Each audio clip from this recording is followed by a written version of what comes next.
Hello दोस्तों, कैसे हो आप लोग। उम्मीद करता हूँ आप लोग बहुत अच्छे होंगे। मैं शिवम शुक्ला आपके अपने YouTube channel vision coaching classes में स्वागत करता हूँ। तो जैसा कि आप जानते हो कि हम लोग पहले एनसीईआरटी का फिजिक्स का पहला चैप्टर खत्म कर चुके हैं, उसके न्यूमेरिकल भी लगा चुके हैं।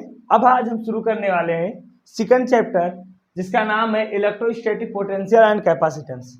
उम्मीद करता हूँ आप लोगों को वो वीडियो बहुत अच्छे लगे होंगे। थोड़ा सा उसमें टेक्निकल इशू है, थोड़ा सा वीडियो में फिनिशिंग नहीं आई है, उसके लिए मैं क्षमा चाहता हूँ। आगे से कोशिश रहेगा कि आपको बेहतर कंटेंट उपलब्ध कराया जाए। तो आज हम पढ़ने वाले हैं स्थिर वैद्युत विभव आधारिता। तो पहला टॉपिक हमारा है वैद्युत विभव, इलेक्ट्रिक पोटेंशियल। अब बात करते हैं, देखो इलेक्ट्रिक पोटेंशियल जैसी कोई चीज होती ही नहीं, ये तो एक मनगढ़ंत हम लोगों ने बना लिया अपनी सुविधा के अनुसार।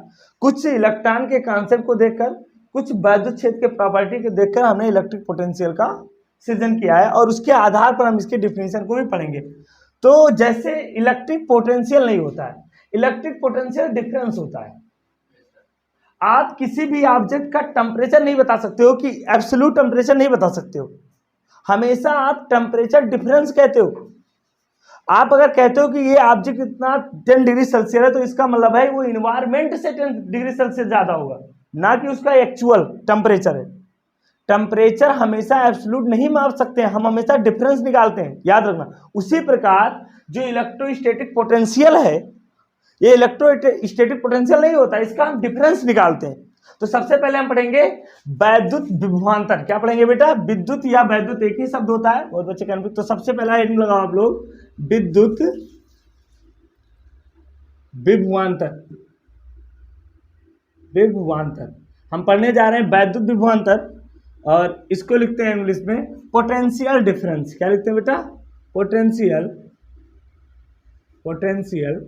डिफरेंस। हम लोग पढ़ने जा रहे हैं पोटेंशियल डिफरेंस। अब ये क्या होता है, देखो मेरी बात सुनो।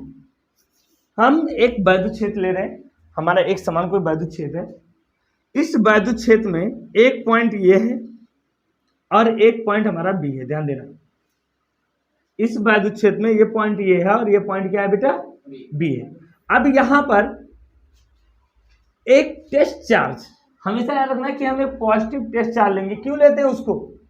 क्योंकि पॉजिटिव टेस्ट चार्ज की एक खासियत है कि इसकी अपनी कोई इलेक्ट्रिक फील्ड और ये दूसरे को डिस्टर्ब नहीं करता है, समझ गए ना।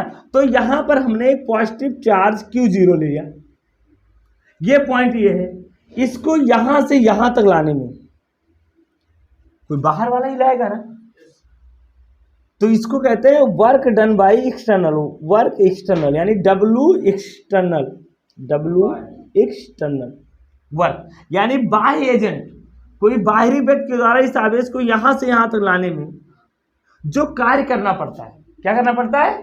यानी यहां जब पोटेंशियल डिफरेंस हम निकालेंगे तो यहां से यहां लेकर आ रहे हैं, यानी BA माइनस BB होगा, BA माइनस, और इसको बराबर लिख सकते हैं किया गया कार्य बटा परीक्षण आवेश।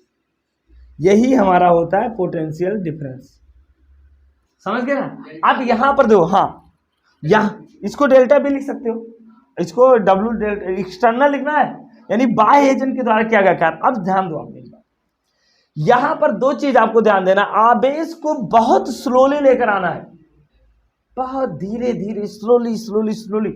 ऐसा धीरे क्योंकि धीरे अगर नहीं लाओगे तो ये मनमानी करेगा, यानी इसकी स्पीड बढ़ जाएगी, तो तुम्हें एक्सटर्नल कार्य करना पड़ेगा। यानी आपको पता है, न्यूटन ने बताया है कि अगर यम हो गया तो यह प्रोपोर्शनल, ये एक नया बल आ जाएगा, तो उसके विरुद्ध भी आपको कार्य करना पड़ेगा, जिसके कारण जो वर्क डन आएगा वो डिफाइन नहीं होगा, इसमें वो भी वर्क डन ऐड होगा, समझ गए ना। अब हम केवल ये कार्य क्यों कर रहे हैं? अब कहते हैं सर ये स्वयं क्यों नहीं आ रहा? क्योंकि ये वैद्युत क्षेत्र के अंदर है, और आपको पता है वैद्युत क्षेत्र क्या होता है? किसी आवेश का वो एरिया है जिसमें कोई आवेश इंटर करता है तो उसके प्रभाव का अनुभव करना पड़ेगा उसे। तो हो सकता है ये पॉजिटिव चार्ज के कारण वैद्युत क्षेत्र उत्पन्न किया गया हो, तो पॉजिटिव चार्ज को रिपेल करेगा, और ये भी हो सकता है निगेटिव चार्ज के कारण वैद्युत क्षेत्र है तो ये अट्रैक्ट करेगा इसको। अब हाँ, दोनों कंडीशन में याद रखना है, जब ये अट्रैक्ट करेगा तो इसको हम इसलिए रोक के लाएंगे कि इसकी वेलोसिटी बढ़े ना। सुनो मेरी बात, अगर ये इसको अट्रैक्ट कर रहा है वैद्युत क्षेत्र, तो ये आएगा, तो लगातार इसकी वेलोसिटी इंक्रीज होगी, और जब वेलोसिटी इंक्रीज होगी तो भी एक्सीलरेशन उत्पन्न होगा। हमें एक्सीलरेशन उत्पन्न, याद रखना आवेश इलेक्ट्रोस्टैटिक पढ़ रहे हो, आवेश बहुत स्लोली चलेगा, यानी अनंत स्टेप में चलेगा, यानी घुसकना, ऐसे बहुत धीरे धीरे धीरे धीरे घुसुक घुसुक के चलेगा, जानते हो ना, घिसे घिसे के चलना, मतलब बहुत धीरे धीरे से ऐसे, फिर यहाँ फिर यहाँ फिर यहाँ, यानी ये कूद के नहीं चलेगा। तो वही मैं बता रहा हूं विभवांतर क्या होता है, डेफिनेशन कैसे मालूम। किसी वैद्युत क्षेत्र में स्थित, किसी वैद्युत क्षेत्र में स्थित एकांक या परीक्षण आवेश को, एकांक आवेश यानी जिसका परिमाण 1 हो, यानी किसी वैद्युत क्षेत्र में स्थित एकांक धनावेश को एक बिंदु से दूसरे बिंदु तक ले जाने में जो, अब यहां दो Q0 का मान अगर 1 कर दो तो ये किसके बराबर हो जाएगा, यानी Q का मान मैंने 1 कर दिया, लो 1 कूलम। तो किसी वैद्युत क्षेत्र में स्थित 1 कूलम धनात्मक या प्रति एकांक या एकांक धनात्मक आवेश को, किसी वैद्युत क्षेत्र में स्थित एकांक धनात्मक आवेश को एक बिंदु से दूसरे बिंदु तक लाने में जो कार्य किया जाता है उसी को हम दो बिंदुओं के बीच का विभवांतर कहते हैं। समझ गए ना, दो बिंदुओं के बीच का विभवांतर कहते हैं। तो हम किसको लेकर आ रहे हैं, Q0 को, तो यहाँ Q0 हो जाएगा। अब मेरी बात ध्यान दो, विभवांतर ये एक अदिश राशि है, ये भी अदिश राशि है, तो विभवांतर क्या हो जाएगा बेटा, अदिश राशि हो जाएगा, ये भी अदिश राशि होगा, अदिश राशि होगा। और दूसरी बात क्या है, इसका मात्रक क्या होगा बताओ, मात्रक हो जाएगा, दो मात्रक हो गए, एक तो जूल पर कूलम होगा, जूल पर कूलम होगा, और दूसरा क्या होगा, या उल्ट भी लिखेंगे, अभी और एक मात्रक बताएंगे तुमको, उल्ट लिखेंगे आगे पढ़ाएंगे तो या तो जूल पर कूलम होगा या तो उल्ट होगा। समझ गए ना, तो ये दोनों वैद्युत विभव का, वैद्युत विभवांतर का मात्रक है। समझ गए ना, यानी आवेश को वैद्युत क्षेत्र में एक बिंदु से दूसरे बिंदु में ले जाने में, इसको मैं वैद्युत क्षेत्र बना लेता हूं, सपोज ये हमारा कोई वैद्युत क्षेत्र है, एक समान वैद्युत क्षेत्र ये है, और इसमें ये आवेश रखा है, इस आवेश को यहां से यहां तक लेकर आ रहे हैं।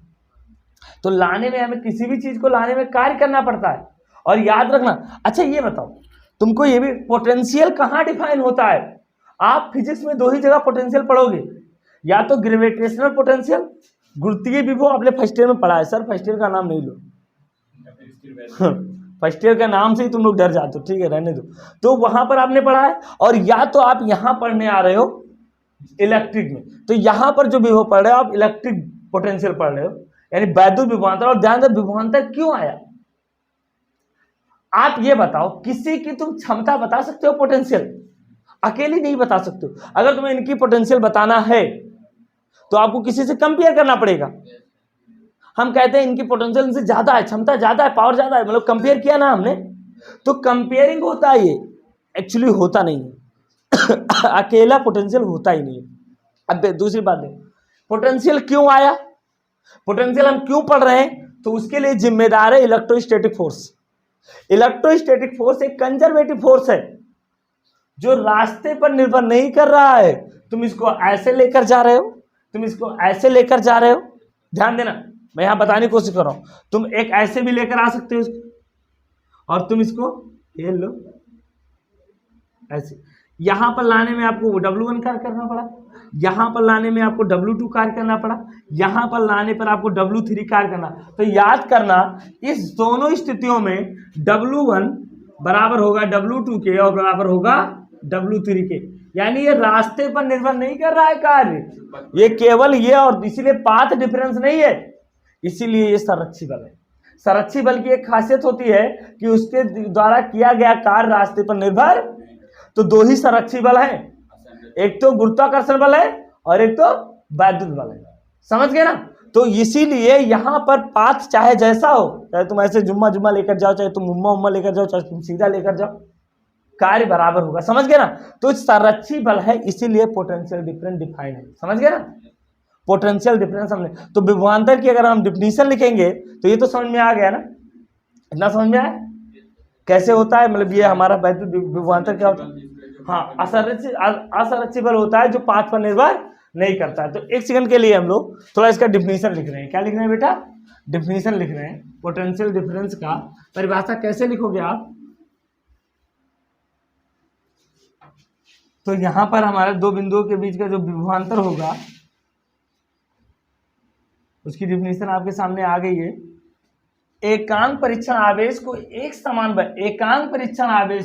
समान वैद्युत क्षेत्र में एक बिंदु से दूसरे बिंदु तक लाने में जो कार्य किया जाता है उसे उन दो बिंदुओं के बीच का विभवांतर कहते हैं। और विभवांतर बराबर क्या हो जाएगा? BA minus BU W external upon Q0।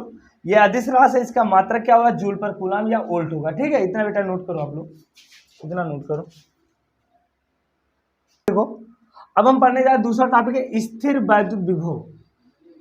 तो ध्यान दो, स्थिर वैद्युत विभव जैसा नहीं होता है, कोई चीज डिफाइन नहीं है स्थिर वैद्युत विभव, केवल और केवल विभवांतर डिफाइन है। इस बात को ध्यान देना, विभव में अंतर डिफाइन है, किसी का एक्चुअल पोटेंशियल हम बता नहीं सकते। लेकिन हाँ, एनसीईआरटी जैसे भी हमने आपको बताया, यहाँ पर एक चीज नोट कर लो आप।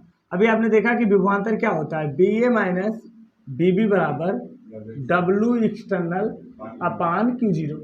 ये हमारा विभवांतर का सूत्र है। अब एनसीईआरटी इसमें छेड़खानी करती है और बड़े दावे के साथ कई बार इस बात को करती है कि जो विभव एट इन्फिनिटी अनंत, यानी उसने मान लिया है कि विभव जो होता है,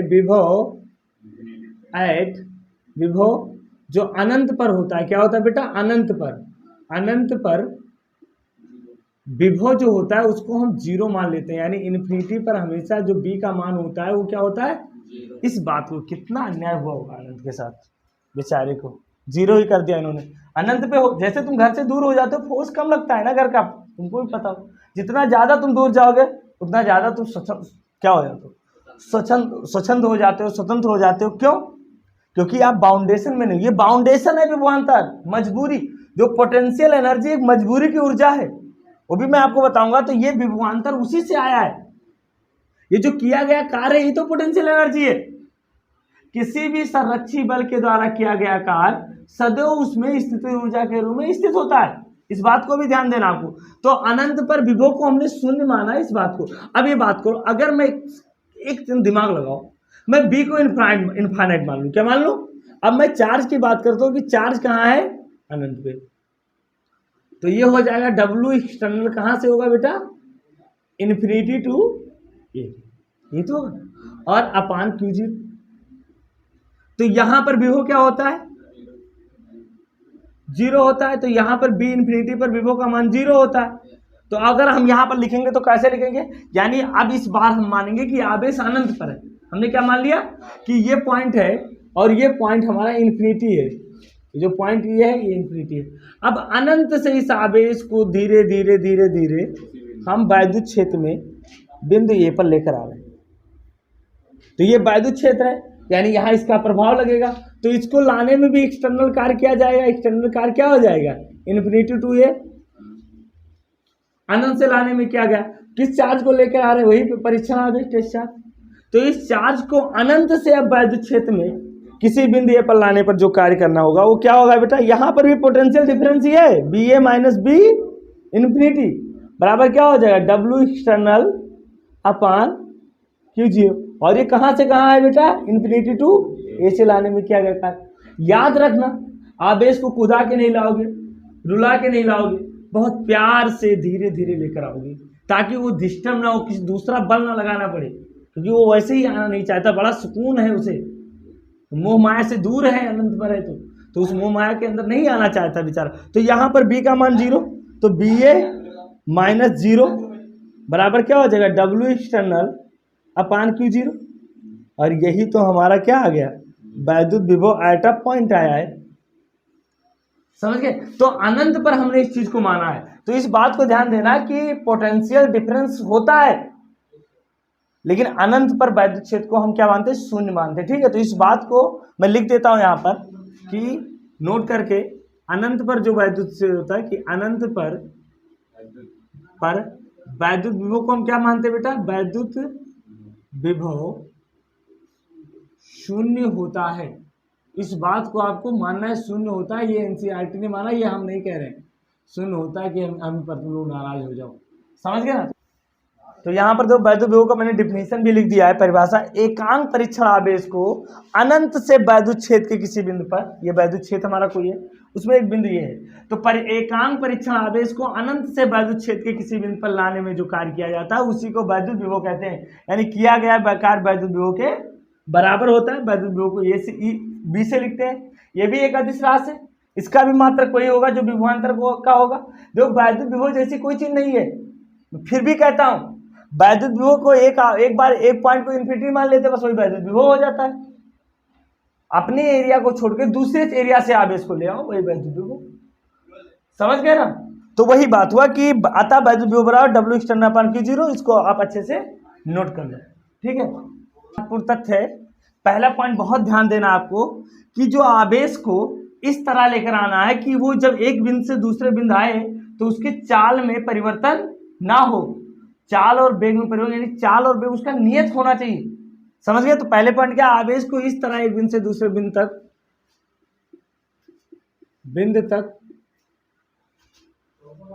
तक लाने में उसका चाल क्या होना चाहिए, उसका चाल नियत होना चाहिए। तुम्हारे हाथ में, क्योंकि एक्सटर्नल तुम ही हो, नियत होना चाहिए, पहली पॉइंट है। अब ऐसा क्यों? अगर नियत नहीं होगा तो आप एक्सीलरेशन जनरेट कर दोगे, यानी त्वरण उत्पन्न हो जाएगा, और जब उसमें त्वरण उत्पन्न हो जाएगा तो आप जानते हो कि एक अलग सा बल आ जाएगा, तो उसके विरुद्ध भी तुम्हें कार्य करना पड़ेगा। और काहे तुम दूसरों के विरुद्ध कार्य करोगे, एक को झेल ही नहीं पा रहे। तो ये तो पहला पॉइंट। दूसरा पॉइंट क्या है? दूसरा पॉइंट है अनंत पर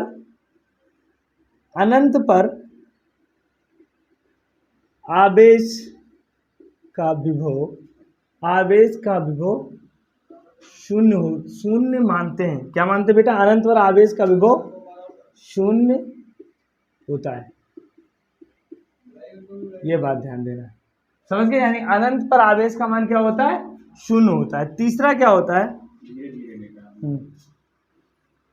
देखो, विभव सदैव संरक्षी बल के कारण उत्पन्न होता है। समझ गए ना? विभव सदैव संरक्षी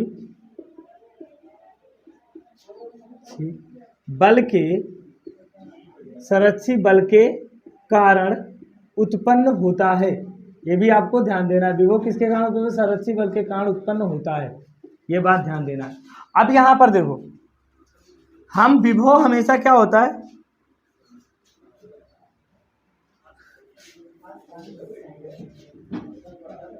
विभव में आवेश को चिन्ह के साथ लिखते हैं, ये बात आपको ध्यान देना है। विभव अचिन्ह के साथ लिखते हैं,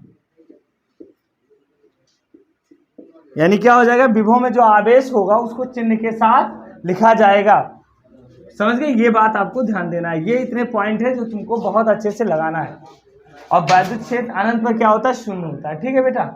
हाँ, तो उम्मीद करता हूँ आप लोगों को आज का ये दो कॉन्सेप्ट बहुत अच्छे से समझ में आएंगे। विभव क्या होता है, विभवांतर क्या होता है, और आगे हम कल किसी वैद्युत आवेश के कारण किसी बिंदु पर वैद्युत विभव निकालेंगे और वैद्युत द्विध्रुव के कारण वैद्युत विभव की डिफिनेशन की खोज करेंगे। Best of luck.